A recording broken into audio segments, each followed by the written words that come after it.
So previously on my channel I talked about What If Season 1 and how I thought that the season was a bit of a rough start to the series. My main point of contention with the series is that, unlike with the comic issues of the same name, the series didn't just seem to stick to the idea that it's only supposed to be a single change that occurs that gives us a completely different story, as well as the fact that at the end the series abandons its primary premise to do some big multiversal ensemble episode. Despite the initial disappointment of the series, I was hoping that in the next season, the foundation of the show would be a bit more solid and the writers would take full advantage of the multiverse and what stories it could tell. And you know what? At first, it seems like that's what the season was doing. You have stuff with Nebula, you have stuff with Happy Hogan, we even got the episode that was cut from the previous season showing how Tony Stark and Gamora came on to take on the Grand Master and defeat Thanos. And while I'm not really going to be doing proper reviews of those episodes, I'll at least say that they try and be different. And the amount of actors that they've managed to bring back from their live action MCU stuff to do the voice acting for these characters is impressive. So yeah, I started the season and I was very optimistic in the first half, and then we reached the halfway point, and it started to do exactly the same thing that messed up the first season. For a start, I have no problem with an episode continuing on from a different episode that came before it. In the first season, there was a few episodes that finished its base stories but left things open enough to continue if people enjoyed those episodes. For instance, episode 1 ended with Captain Carter appearing in the 21st century after being trapped in another dimension. Episode 2 ended with Ego approaching Peter Quill on Earth to begin his plan to conquer the universe. And episode 5 finished with the heroes having a possible cure for the zombie virus. But in order to cure everyone, they'll need to fight their way through the hordes of zombies and a zombified Infinity Stone powered Thanos. Now, because they decided to do a big group event at the end of the first series, the continuing parts of these episodes got messed up a little bit. But at the end of episode 9, after the Watcher sends everyone back to their universe, the series ends with Captain Carter and Black Widow seemingly discovering the Hydra Somper and Steve Rogers, with the implication that this story might be continued in the future. Now, in this season, this story is continued in episode 5, with Steve Rogers being a brainwashed agent working for the Red Room alongside the other Black Widows, with Carter and Natasha trying to take them down. Now, to me, this is fine. It's a continuation of what we saw from the first season, and although I would prefer some different characters and universes, as long as it's showing us something different, then I don't really mind them continuing on from a previous universe. And I mean, yeah, this episode is different. While episode 1 of season 1 was an alternate take on Captain America the First Avenger, this episode is an alternate take on the Winter Soldier, showing a world where Bucky Barnes didn't become the Winter Soldier, Hydra isn't as powerful as they were in the main universe, and the Red Room and the Black Widows are a much bigger antagonistic threat. Like the previous episode, I do think it's a bit safe. It does rehash a lot of the elements of the Captain America film, but overall I was cool with it. Until the ending. You see, instead of just ending, Carter is pulled out of her universe and appears in a completely different one, meeting an alternate version of Nick Fury and Wanda.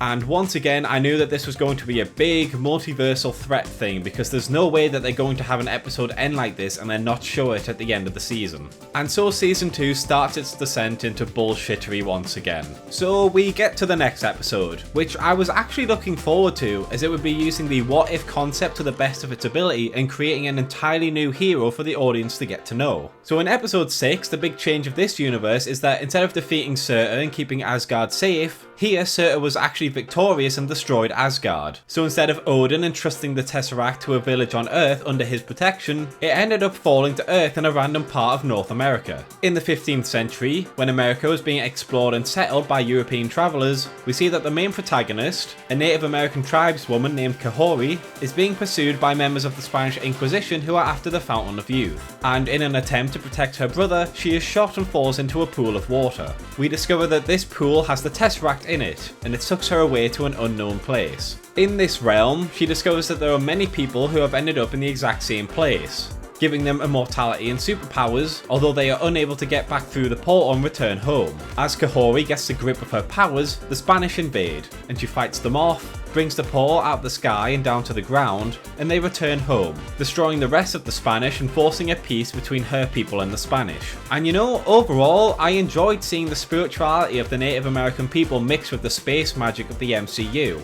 And although I thought she was a little bit generic and needed more fleshing out, I would be more than happy to see Kahori in the future of the MCU. And in general, I just thought the episode was quite good. Sorry, let me rephrase that. I thought the episode was quite good until the ending. You see, at the end, we see Doctor Strange Supreme walk into this universe, and then it's made explicitly clear that yes, there will be a shitty multiversal crossover, because we've now had 2 episodes end with the main characters being ported away to help with another problem. Fortunately, before I got too annoyed, the show actually remembers what it's supposed to be doing again. And we then get a decent 7th episode focusing on Hela and the dad from Shang-Chi. But of course I was being too optimistic for this to last, because then the next episode started and I started to be filled with dread once again. So episode 8 is just a straight continuation of episode 5. Like, it's just another episode that focuses specifically on this version of Carter that we've seen previously. The one who appeared in episode 1 and had her own episode this season before being transported to the 17th century. And the whole premise is just absolute dog shit. So apparently this universe has been suffering from some magic storms that are tearing the world apart.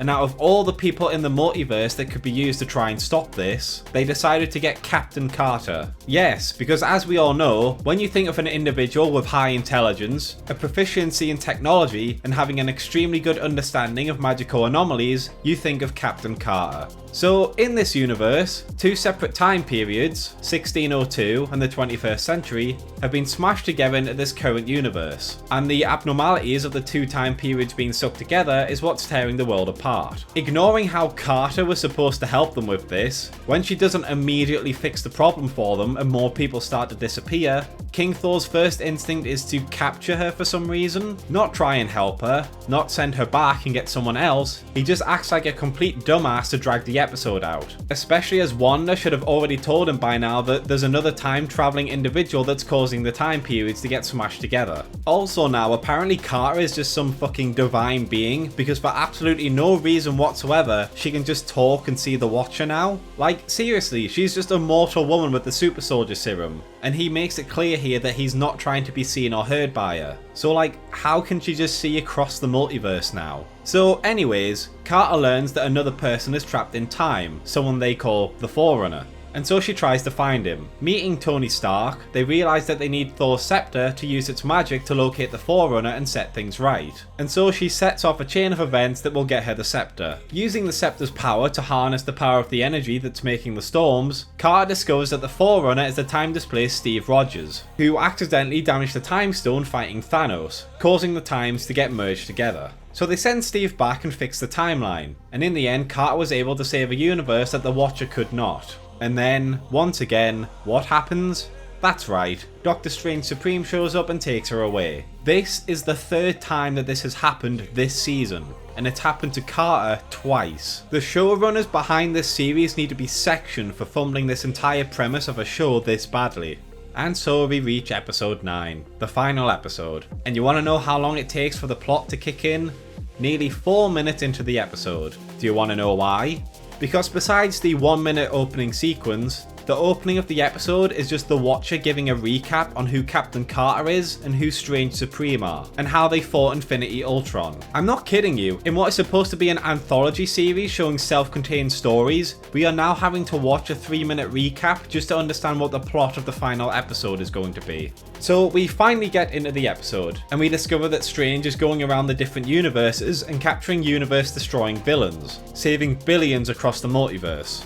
Okay, like how? Strange had absolutely no idea how to leave his universe at the end of the final season, hence why the Watcher had to displace him out to fight Infinity Ultron. So now it's a bit weird that he can just apparently go across the multiverse whenever he wants, making me question how he was stuck in his universe in the first season. We also learn that he has been hunting another dangerous villain who has managed to escape him. And so, once again, out of all the people in the multiverse that he could call upon to help him, he chose Captain Carter. You can probably tell that the writers of this season are desperately trying to shill a certain character into prominence, and I assure you, seeing it happen for half a season is very irritating. So Carter tracks the target down and we discover that it is Kahori, and we learn that Strange isn't just capturing powerful villains from other universes, but powerful heroes as well, attempting to sacrifice them in order to resurrect his universe. Hey, remember in the first season when Strange became obsessed with something, stubbornly refusing to accept that he was wrong, and then it all blew up in his face and he accepted that he was wrong and he shouldn't have done it? Well, the writers decided that that was such a good character arc and storyline that they should just make Strange evil again so they could do it all over again. This phenomenon finale is basically just a shitty rip-off of episode 4 of season 1. All the possible stories that you could do with this series, and not only do you do another multiverse ending finale, but you just copy the same plot that you've already done a season before. I think I can honestly say that this is one of the most reductive,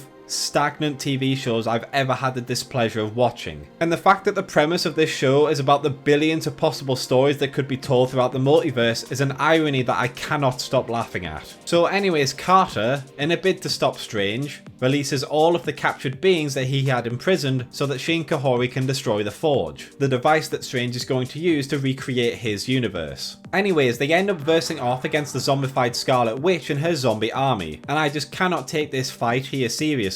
Like, the Kahori versus Wanda part I don't think is too bad, but Carter just lets herself get surrounded by what is basically an army of zombies. She even gets dogpiled on by them, and she doesn't get bitten even once, and her fights and movements are just so slow. Like, I don't know who choreographed this fight scene, but it's so bad. So Kahori gets rid of Wanda, and in turn Hela arrives and takes control of the zombies, using them to fight Sero, allowing Carter and Kahori to escape. So as they make their way to the Forge, they encounter an Infinity Stone wielding Thanos, but before he can kill them he is snapped away by King Killmonger, who is then snapped out of his armor by Kahori. Remember when someone having 1 stone was intimidating? Remember when someone having 6 stones was catastrophic? Yeah, me neither.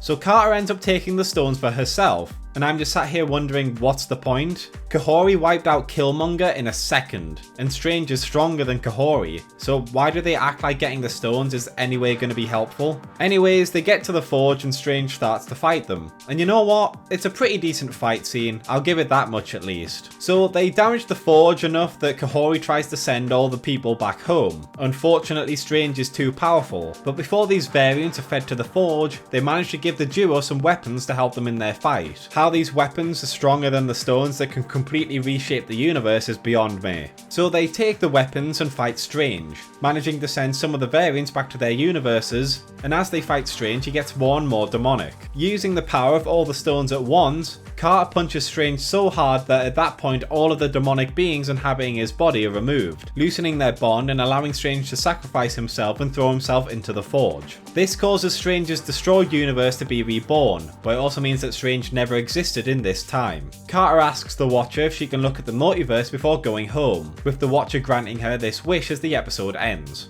In case you haven't understood at this point, this season is even worse than the first season. For a start, I have no idea what the power level of the Watcher is, or if he even cares about the inhabitants of the multiverse. In the first season, it was implied that he can see the past, present, and future in his little mirror room, hence why he knew that his guidance of the multiverse plan would work. Then, in the 1602 episode, he can't help Carter save the universe because he can't see the future of the universe when it's close to death. But then, in this final episode, he doesn't bother to help because apparently, despite the fact that this universe is pretty much destroyed and doesn't really have a future at this point in time, he could see the future and knew that the universe would be torn down and reborn again. So, can he see the future of the dead and dying universes or not? And as he seemingly can in the finale, then why didn't he just tell Carter who the Forerunner was in the 1602 episode? Speaking of helping people, at the end of the first season, he vows to protect the universes and its people from any threats that could destroy them. Yet apparently he was more than happy to just let Strange come around and kill some of these people. And yes, Strange does kill some of these people. Some of them do fall into the Forge and die, and we have no idea if these were villains or heroes. So from my perspective, the Watcher just let a bunch of people die that didn't have to. He also didn't give a shit about helping Carter in the 1602 universe, making me wonder if the writers from season 2 had watched the first season of the show. Making Doctor Strange Supreme the final boss of this season was stupid on so many levels. There is no explanation given on how he's able to leave his universe, never mind going into other universes and stealing people from them. I also thought he was trapped in a small ball of what remains of the universe, but now there's apparently enough of that universe left that he can create a giant magical fortress with a machine that can completely restore the universe in it.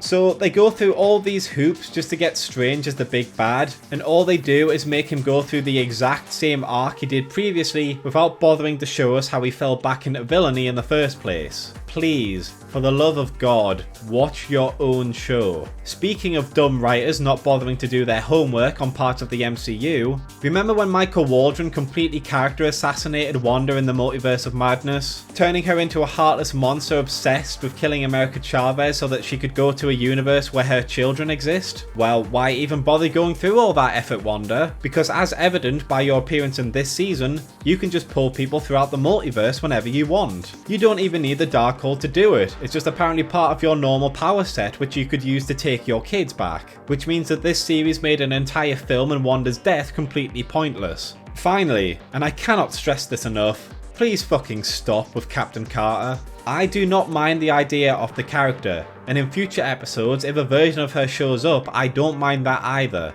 But we have now had the same version of this character show up in 5 different episodes now.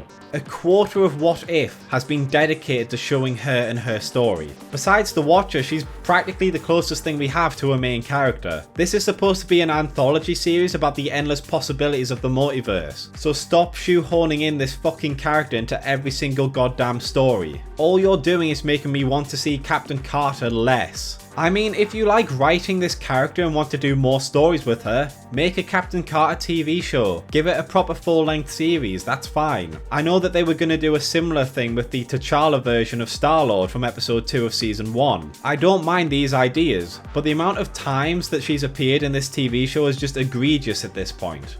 So yeah, there was some good ideas here, just like there was in the last season, but I find this season just so bad by how much it's relying on an interconnected story, as well as just not fitting in with what we know about the characters, powers and events that are in the main MCU. When they first announced What If, I was so excited because there's so many possibilities that they could do with this sort of story. But now they've shown that they just want to make interconnected storylines across the multiverse, and it makes me question what is even the fucking point of making this TV series. That's how fucking misorganized the people in charge of this show are. Thank you for watching, lads and lasses, hopefully you enjoyed the video. If you did enjoy the video, please consider liking, subscribing and checking out some of my other videos. Sharing it in groups and with people you know is also a big help, and if you want to be really generous, please consider my Patreon or YouTube membership. I'm also on Twitter and occasionally I do live streams. But overall I just hope you had a great day and hopefully I will see you in the next video.